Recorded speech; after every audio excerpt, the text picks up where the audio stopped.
can see that you are so emotional right now. Talk to us about kwenzeke ntoni. Sisi uthela noqaqamba ndicela nje amapolisa andigoduse ifamily yami yoyika uzondithatha. There is no other way. Ndicela ugoduswa ndihlala eKhayelitsha andizokwazi like bendikulaa bhasi itshileyo 5 people bathathwe yi-ambulance batyubuke intloko abantu bakhalela abantwana baba babashiye ezindlini. Ibuhlungu le nto. Sisi, just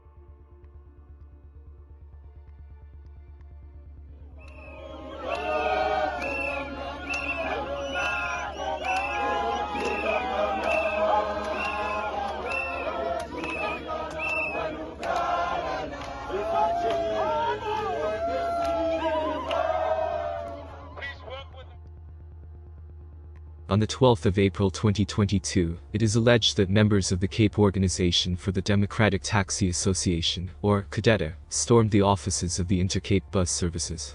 These men then began to threaten both the staff and passengers, preventing them from boarding their buses.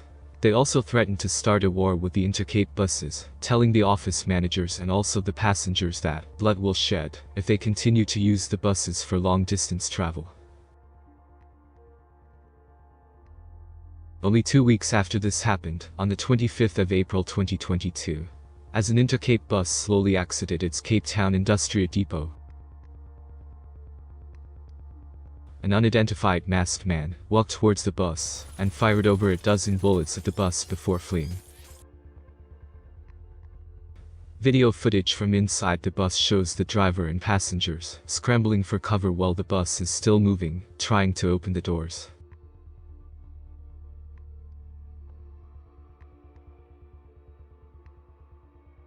The driver would die of his injuries 4 days after this shooting happened.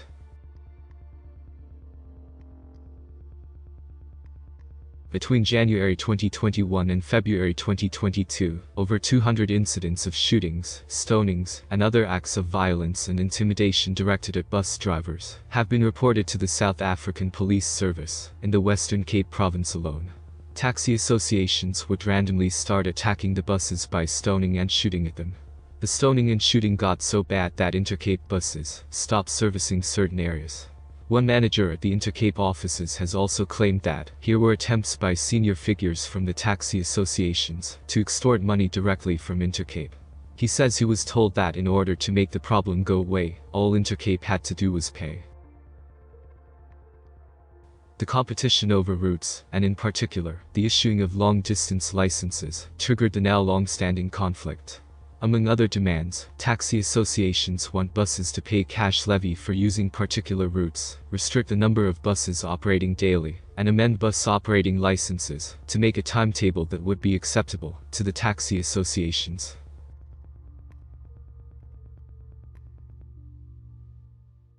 It is not just the bus industry that is being terrorized by the taxi association, but also local passenger trains. As of recent, a number of arson attacks on passenger trains in the city of Cape Town have been linked to the minibus taxi industry. Over 200 train carriages have been destroyed on the Cape Town rail station between 2018 and 2022. In 2018 alone, it is reported that more than 80 suburban trains have been set on fire. Convicted arsonist and taxi rank employee, Ricardo Khan, testified to the Cape Town Magistrates Court that he gets paid more, and business is good if more taxis are in operation, and trains are not. Ricardo Khan was sentenced to 20 years in prison on the 20th of March for burning down a metro passenger train at the Cape Town rail station, with the damages costing over 10 million rands. Now, with all this going on, the two biggest taxi associations in the Western Cape have also been going to war with each other for over 2 decades. But the violence has been increasing rapidly in recent years, with taxi owners dying every other week.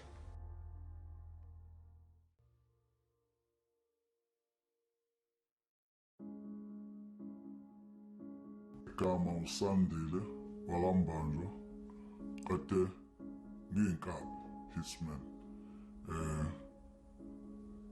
10 years back, beshinquma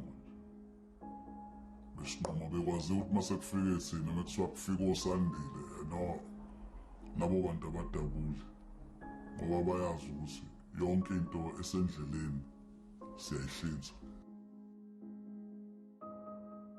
Paid hitmen, or masked assassins, have been shooting taxi drivers, well-known taxi owners, and also the heads of taxi associations, in a deadly turf war. We're here on the 1st of this month because the intervention has been requested at different levels, even at the provincial level, but the industry itself. Last year, 6 months, 5 people were killed. This year, same time, 24 people were killed. It definitely dictates that there must be some special intervention. So we'll have to really clean our house as we clean the industry at the level of the hitman is Nkabi, but clean the industry and the ownership level, because those is Nkabi don't kill people mahala, free. Somebody pays them. So when you ask here who pays them, nobody comes up. It is either kill or be killed. That is how taxi bosses in the Western Cape have described the ongoing violence in the minibus taxi industry. The local taxi associations have long accused each other of wanting to seize control of popular routes. 116 murder cases were investigated by the South African Police Service within the Western Cape, with over 20 attempted murders. Taxi owners say there is a hit list with prices on their heads. The Western Cape government, along with the South African Police Service, have even set up a specialized taxi violence task team to help fight taxi-related crimes. Don't shoot women. Don't shoot children. Don't shoot mamas. Don't shoot innocent members. Here are the people that if you want to face them. I can assure them they won't win. Not here. When they engage and somebody falls, it won't be this. Somebody else will. So if they want to play with their toys, with their guns, now they can come. We're making a call on them. Come and face us. Come and face those standing there. On the 13th of April 2021, Victor Wiwi, who was the president of the Cape Amalgamated Taxi Association, or CATA for short, was assassinated along with his friend, Spusiso Masana, who was also a taxi owner. Victor Wiwi was found dead by the Cape Town Metro Police, inside his silver Toyota Fortuner, with the car wrecked with bullets and blood all over the seats. His friend, Spusiso Masana, was found outside of the car with injuries. He later died at the hospital. When he was shot, Victor Wiwi was on his way home, coming from a meeting he had in the township of Nyanga. He was there to resolve an issue about the city of Cape Town hiring taxis from outside the Western Cape to transport workers for a local multi-million rand project. The meeting was also attended by Santaco and Kadeta, and also the Western Cape Transport MEC. Not long after the assassination of Victor Wu, the Transport MEC gave the project to the local minibus taxis.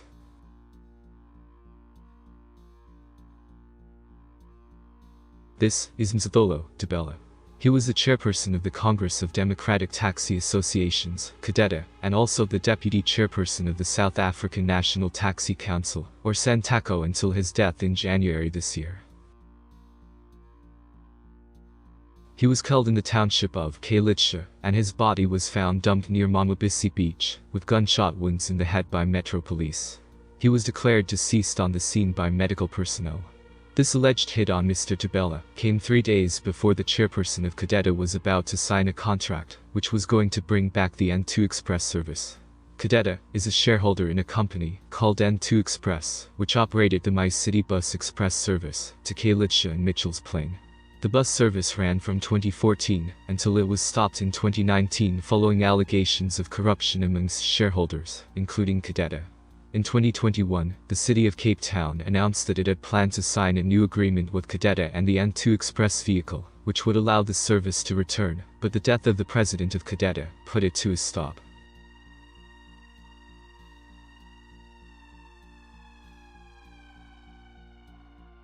The so-called turf war feud, which is happening in the city of Cape Town, stems from a decades-old rivalry between the two biggest taxi associations in Cape Town. the Cape Amalgamated Taxi Association, CATA, and the Cape Organization for the Democratic Taxi Association, CADETA.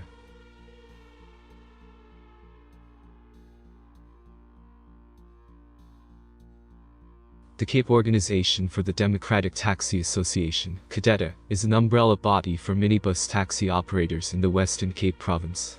CADETA was formed on the 8th of March 1992 by a merger between the Ligunya Taxi Association and the Western Cape Black Taxi Association, WEBTA. For several years, Ligunya and WEBTA had been engaged in violent conflict in Cape Peninsula townships, which is the reason why they decided to form one association, which is CADETA.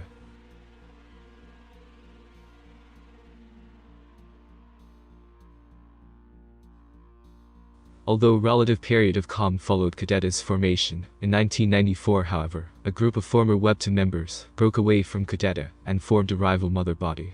The rival body would later be known as CATA, or the Cape Amalgamated Taxi Association.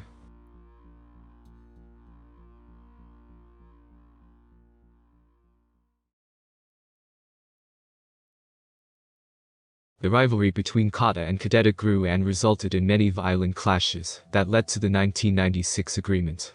The 1996 agreement separated the two organizations into two different geographical areas. CADETA was allocated the township of Kailitsha and most of the areas to the north of the R300, whilst CATA was given access to the areas south of the R300, which included the townships of Nyanga. The allocation of these areas was not based on anything except a preference for areas. This meant, in most instances, that associations that were on the wrong side of the boundary were forced to join the taxi association structure that was near to them. As a result, CATA members do not freely go to Kailitsha, and CADETA members do not freely go to Nyanga. The reasons for some of these taxi wars are very complicated, but some are historical rivalries, and some of it is financial issues. Being in the taxi industry can bring in significant amounts of money, not for a driver, but definitely for an owner and the association. One case study at the Belleville taxi rank which was done 5 years ago, showed one taxi association could make up to 2 million rands in a week. Other reasons relate to organized crime and money laundering.